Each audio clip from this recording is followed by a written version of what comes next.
बिस्मिल्लाहिर्रहमानिर्रहीम। इय्याका नअबुदु व इय्याका नस्तईन। मेरे पाकिस्तानियों, पुलिस मुझे जेल में पकड़ने के लिए आ गई है बाहर, और उनका ये ख्याल है कि जब इमरान खान जेल में चला जाएगा तो कौम सो जाएगी। आपने इनको गलत साबित करना है। आपने ये साबित करना है कि ये जिंदा कौम है। ये मोहम्मद मुस्तफ़ा नबी सल्लल्लाहु अलैहि वसल्लम की उम्मत है।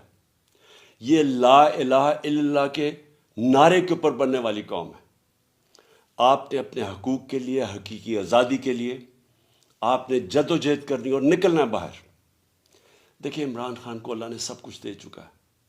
मैं आपकी ये जंग लड़ रहा हूँ। मैं तो अपनी सारी ज़िंदगी जंग लड़ी और लड़ता रहूँगा, लेकिन अगर मुझे कुछ होता है या जेल में जाता हूँ या मार देते हैं, तो आपने ये साबित करना है कि इमरान खान के बग़ैर भी ये कौम जद्दोजहद करेगी, और ये बदतरीन ग़ुलामी इन चोरों की, और ये जो एक आदमी फैसले कर रहा है इस मुल्क के, ये कभी आप कबूल नहीं करेंगे। पाकिस्तान जिंदाबाद।